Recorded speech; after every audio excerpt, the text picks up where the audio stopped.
Welcome everyone to the Safety Wire podcast. I'm your host, Tim Wade. I started my career in aviation way back in 2007 when I joined the Army to work on Apache helicopters. My first duty station was Camp Humphreys, South Korea. I was part of Alpha Company 42 Attack. Working as a line mechanic and a crew chief, 42 was part of the Combat Aviation Brigade, where we provided aviation support and combat readiness for the entire peninsula. I say all that because I'm so excited for the guests that I have today. I had so many great leaders during my time in the Army, and a few of them still stick out in my mind today as I pursue this career in aviation. I happened to reach out to one of those leaders just a few months ago and asked him to join me on the podcast. I was thrilled that he agreed to do so. My guest was the commander of the 2nd Combat Aviation Brigade during my time in South Korea, retired now, but still Colonel to me, Colonel Joseph Bassani. Welcome, and thank you so much for taking the time to be on the podcast with me. No, thank you, Tim. Thanks for asking me. It's a real honor to be here and to reconnect with a fellow Army aviator. The honor's all mine. And we were talking before we hit record, and I was telling you just how honored and humbled I am that you came on, but the wonderful camaraderie we had in Korea, and just that great family atmosphere that we had while we were all stationed there. Can you give me a quick recap of your military history? What got you into aviation? Can you give me a recap on your career? Sure. Well, my dad was I have an interesting background. My dad was a Marine in World War II. I was the youngest of a large family of boys, and there's 16 years difference between my oldest brother and me. So my dad was a Corsair crew chief in VMF 323, the Death Rattlers. He's a plank holder in that organization, and he fought in Guadalcanal, Peleliu, Okinawa. He was a gunner on SBDs, shot down over the Sea of Japan, rescued by a submarine, which I didn't learn until years later when I was a lieutenant colonel in the Army going to jump school. He told me, I remember when I jumped out of an aircraft, I said, "Oh, Pop, I didn't know you went to airborne school." He said, "I didn't." So kind of an interesting story. But he became a private pilot when he got out, years later. And the first time I ever flew was with my dad. And I kind of knew I wanted to fly. I joined the military when I was 17. I enlisted, did a 2-year tour, got out, went to college, came back in through ROTC, knew that I wanted to be an officer. And I was in the very first aviation OBC course, or officer basic course, for the Army when they made aviation a branch, because prior to that, it had been a secondary specialty. If you were an infantry officer, you could be an aviator as well. If you were a tanker, you could be an aviator. And they realized, that it was just getting too complex and they couldn't keep doing that. And so I did that. And then my whole 27 and a half years as an officer was in the aviation branch.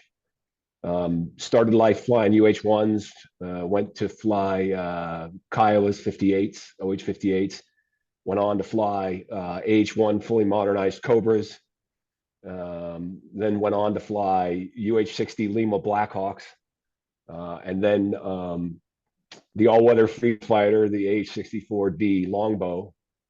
But very fortunate. So I was rated in all those aircraft, and then I had the great fortune to be able to get time in Chinooks, Kiowa Warriors, UC-35s, C-12s. Yeah, so pretty varied career. Commanded at every level from company, platoon, company, battalion, and then combat aviation brigade. So you had the whole portfolio of every helicopter we offered at the time.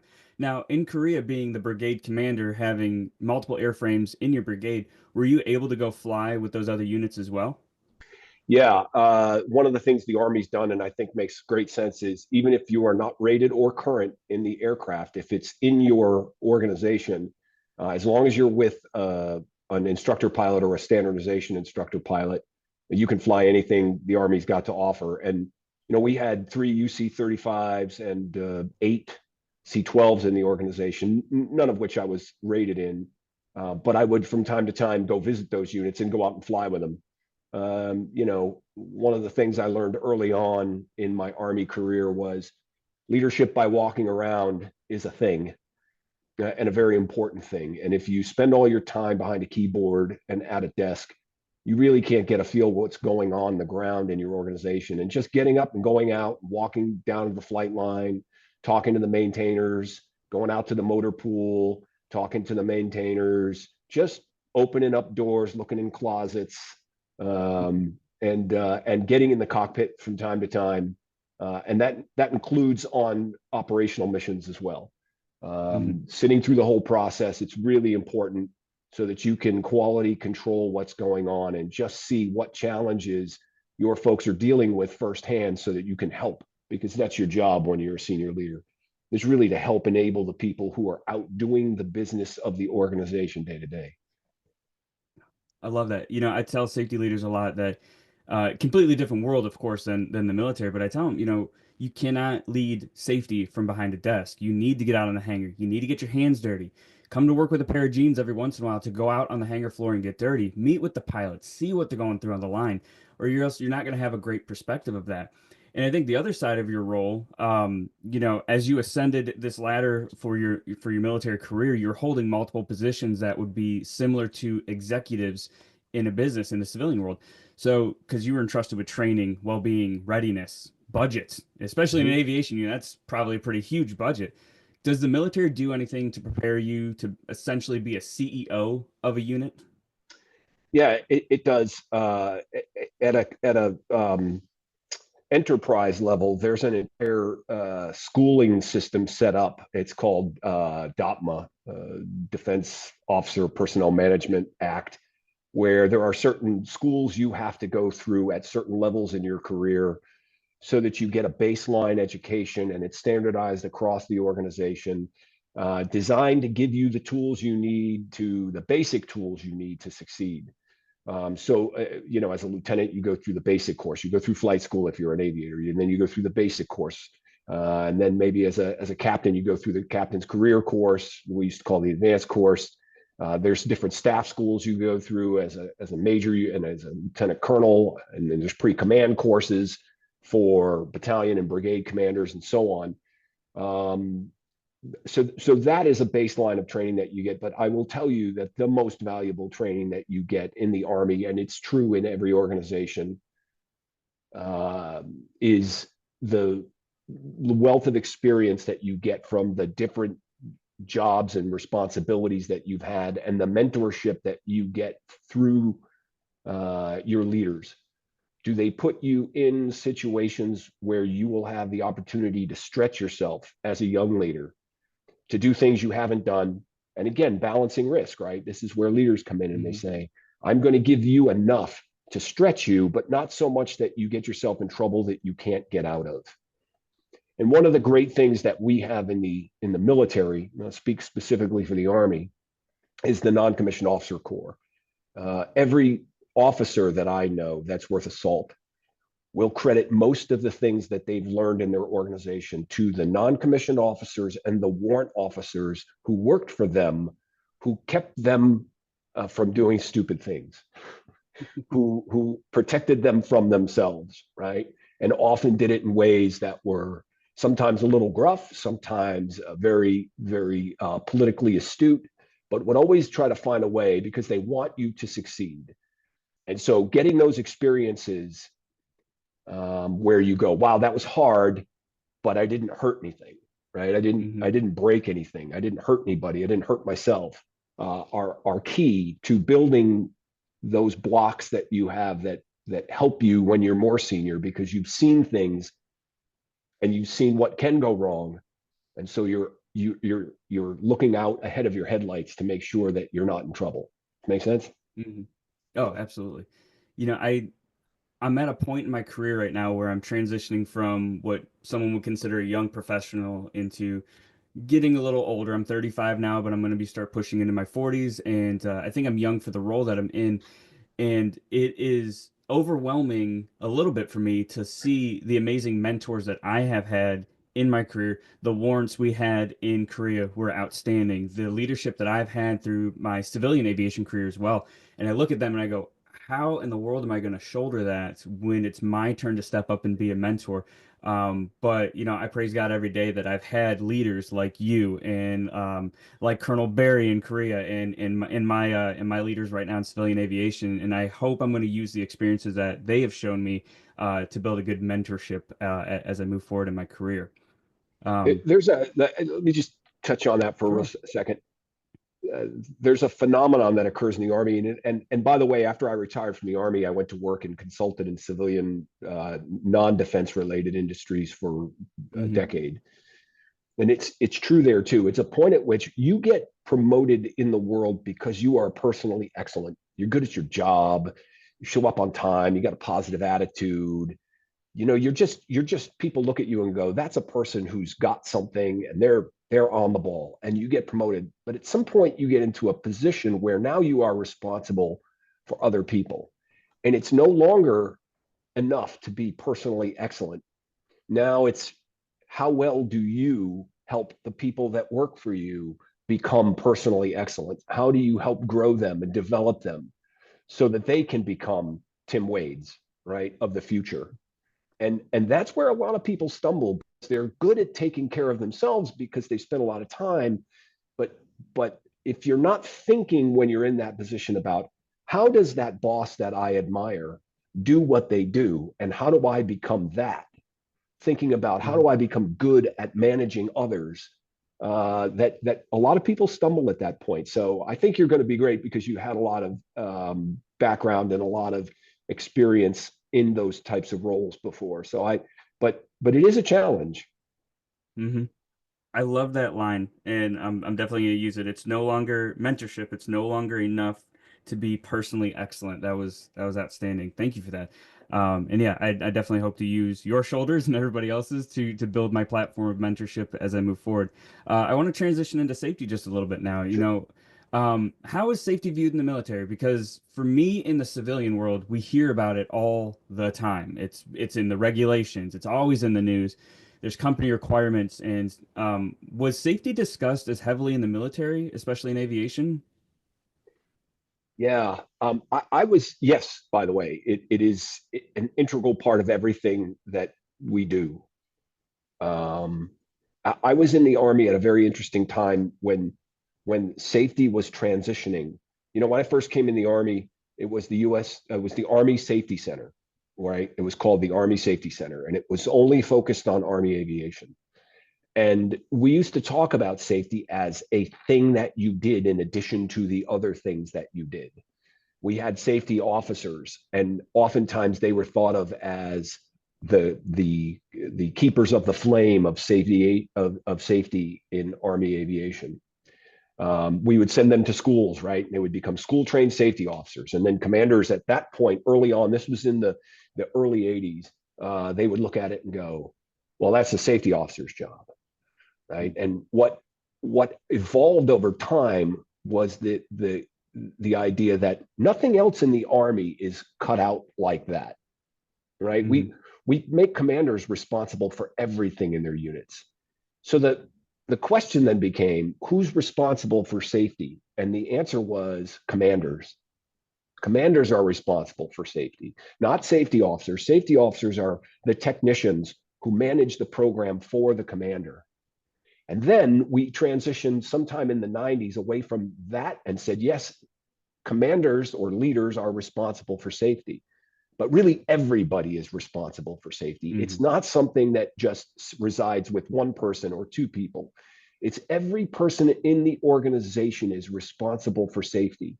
And then that morphed into what I think it is now, is how do we develop a culture of safety in the organization?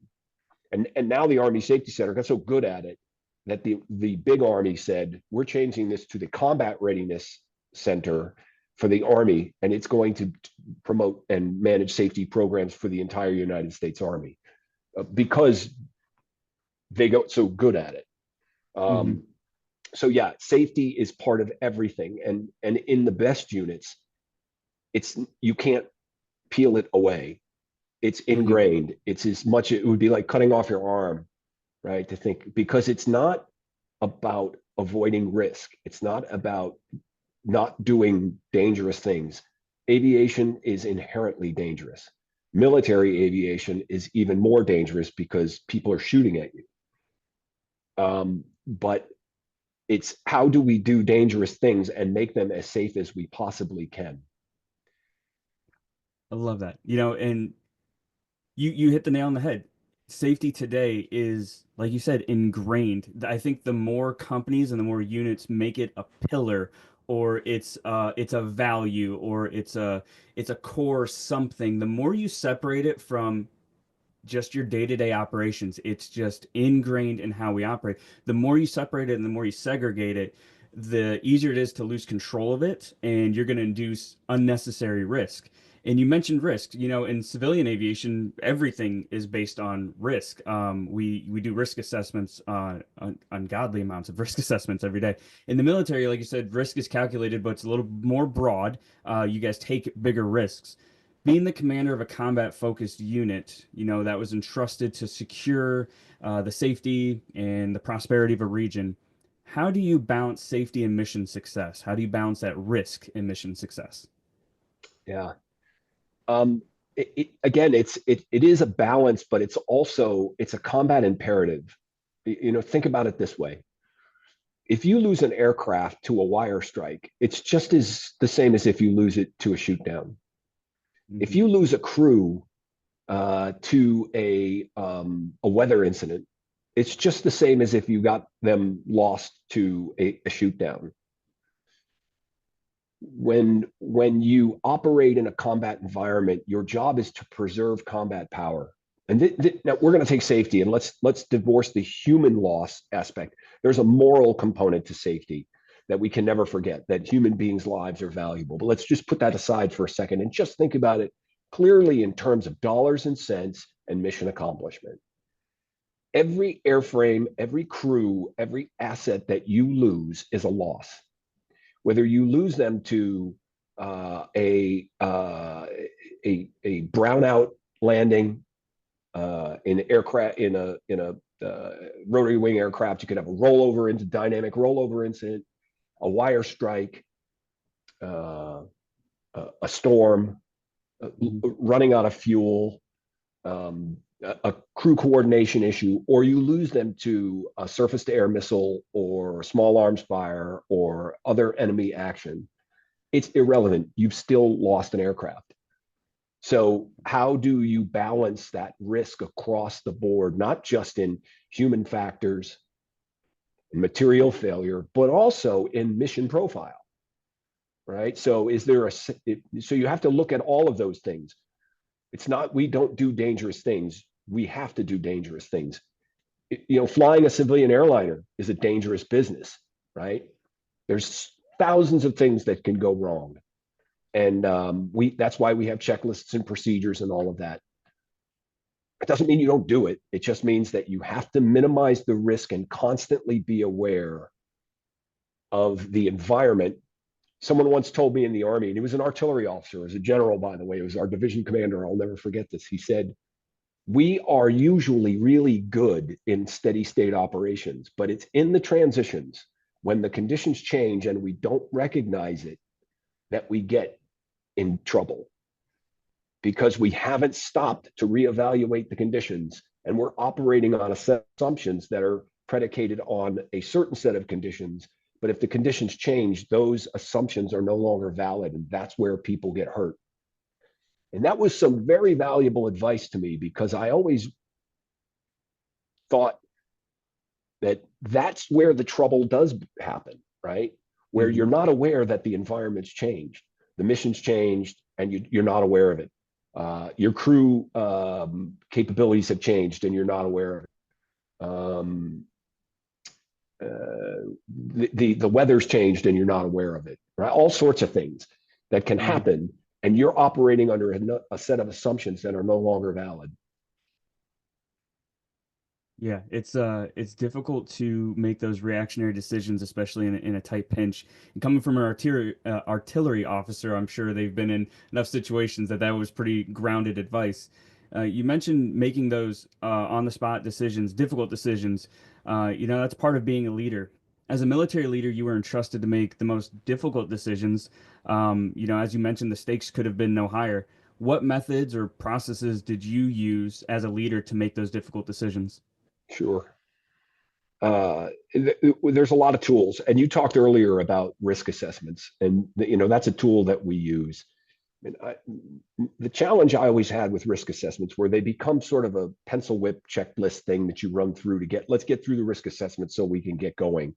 Sometimes we paperwork ourselves to death Mm-hmm. and then the paper becomes useless, right? It's you fill it out, you make sure you get it, you hand it to your boss grades it, hands it back to you, and it gets stuck in a file somewhere. It gets put in a flight bag. No one looks at it again. It's a thing you did, but really, what did that do for you? And I noticed that when I was coming up through the ranks and said, there's got to these tools. They have to be better than this. We have to stop making it one of these homework assignments that people have to do and turn in and make it a living document. So what I would do is, take those risk assessments and look at them and say to guys, okay, you said that there's a risk here to fuel availability at is going to be where we say it's going to be. We send out forward arming and refueling points all the time, and if the aircraft show up and they're not there, that's a risk. That's a Mm-hmm. problem because you're 2 hours from irrelevance in the Army aviation, right? You run out of Mm-hmm. gas, you're just a static display. So I'd say, okay, so who's responsible for checking on that, for making sure that that happens? Oh, so and so is okay. So where's so and so? Right? Yeah, where's Sergeant Smith? Okay, we'll get him in Mm-hmm. here. What's your plan? What time are you supposed to be? You know what I mean? Following through on those things and making sure there's somebody responsible for checking each of those things and that they do get checked is what makes the tool valuable. Not sure, the mental process of going through what all the risks are, but then what are you doing to mitigate those risks? And then who's checking on that is what I've always found has been the weak link. So Mm-hmm. again, that's what leadership by walking around, that's getting out there and taking a look at the mission profile and going out and looking and seeing who's actually doing it. So, for instance, if you're a ground crew, right, and you're worried about you're having incidents with small accidents, small incidents on the ground in your ground operations, that's a key that there's something going on, and you ought to go out there and take a look at it. Mm-hmm. Um, so that's part of it. The other part of it is making sure that everyone has the ability to have input. I have found some people get nervous that you're going to get too safety conscious and you're going to make people afraid to take risk or gun shy. And I found it's just the exact opposite. Most folks, the guys and girls that do this work, the men and women who do this work, want to get the mission done. And they will literally kill themselves to do it. And more than anything, you have to pull them back. You have to rein them in and pull them back. And you have to get them to be willing to speak up because they're afraid of letting themselves down, letting the team down, letting you down, looking like a chicken little, you know. Mm-hmm. Um, so how do you create an environment that makes it comfortable for people like that, the type A personalities who are go-getters, who want to get the mission done, who want to make sure that they're not letting the team down? How do you get them to speak up when they Mm-hmm. see something, or to raise a point, or to say, hey boss, maybe there's another way we could do this, that have you thought about X, have you thought about trying it this way, and making that comfortable? That's the other tool. So there are physical tools, but there's also setting that the conditions, um, and the culture that allows people to speak up and to be collaborative in that Mm-hmm. process. Yeah, I think a lot of the people, military, civilian aviation, either way, they want to feel supported, especially when they make those difficult decisions. We always say to have a just culture. Now, a just culture isn't a discipline-free culture, but it is a culture where you should not feel retaliated against for making a difficult decision or speaking up when something goes wrong, speaking up Right. if you see a hazard. And I try really hard to make sure that people build trust in the safety department because they're entrusting us with the most, valuable and vulnerable information that they can, with hazard reports, injuries, incidents, you name it. So to build a safety team that's going to support them in their difficult, especially risk-based decisions that they're making, I think is extremely essential to any safety team. For sure. And making sure that the safety guys don't, like you said, you just alluded to it. Everybody's afraid of the flight doc because you're Hmm. afraid you're going to get grounded, right? So you don't tell them all the time that you don't feel well or this isn't good. So making that flight doc be the person that's not responsible for grounding you, but for keeping you flying, right, is Exactly. important. Same thing with the safety guys, right? Making them the Hmm. guys that aren't the ones that are telling you no, right? But the ones that saying yes, but yes, and Hmm. right. And so how do you create that environment that says, my job is not to come down here and to tell you how you're doing everything wrong and Hmm. to nitpick, and my job is to come down here and to help you do it right. Hmm. You don't want to be the cops. You want to be a resource. You want to be Exactly. there to support as best as possible.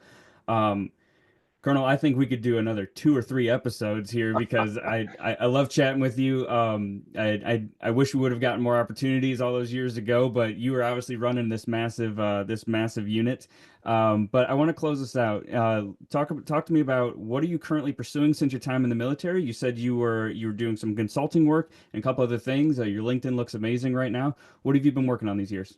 Well, when I got out of the army, I wanted to try something different. I spent my whole entire adult life doing that and loved it, and have nothing against it. But I was looking for new opportunities, and I was fortunate enough to get to have the president of a bank take a flyer on me, and I became a bank executive, and I did mergers and acquisitions in the banking world for a little while, and then I got out of that and started my own company, and I started consulting and do leadership consulting because I knew that there was, in the civilian world, there was a hunger for training of senior executives in uh, corporate communication, decision making, team building, all the things that doesn't they don't get that we do all the time in the military. And it's a Hmm. very different world, so not everything translates, but there are certain universals that work. And so I did a lot of coaching of Fortune 500 executives, and I still do some of that. That's kind of what I'm doing. I'm kind of transitioning now, though. I've taken up triathlons, and I've been out doing some I just did a trail run at Arches, Utah, in the Arches National Park this weekend. So with my wife. Oh, outstanding. So yeah, kind of try to do some of that, but still keeping my hand in it. And that's actually how we connected, because I'm coaching a guy, a young guy that I know. I do a lot Hmm. of pro bono coaching for people getting out of the military, and help them kind of figure out how to transition in their life. So yeah, just Yeah. enjoying life. Well, outstanding. I'm glad to hear that. How long was the trail run? Half marathon. Oh, Yeah, outstanding, outstanding. yeah. My favorite runs right now are Spartan runs, the obstacle course Spartan Yeah, racing. yeah, So I got another one coming up in May. So those are blessed. It's the only thing that kind of brings you back to basic training in the army, because once yeah, you get yeah. out, you're like, that was awesome. Minus getting yelled at every day, it was incredible. It is a challenge, when you don't have a structured program around you to Hmm. stay fit, and it's really important as you get older. I'm telling you, I'm pushing it now, and I just saw a guy on YouTube, 80-year-old, running with his grandson, and he does Spartan Yes. races, and I'm just looked at this guy and said, I want to be him now. Hmm. That's I awesome. want to have that good a shape now too. It's sad Yeah, when you yeah, see an yeah. 80-year-old blazing past you on a 5K and you're like, what am I doing wrong? What? Dude was in great shape, and just Outstanding. his mind, his body, his spirit, he had it all together, and he was just a positive force in life. So that's what I'm trying to be. Well, that's incredible. Well, I am so happy that you made it on the podcast. I cannot thank you enough for being here. Colonel Bassani, thank you for being here. Everybody, thank you for listening. This has been the Safety Wire Podcast.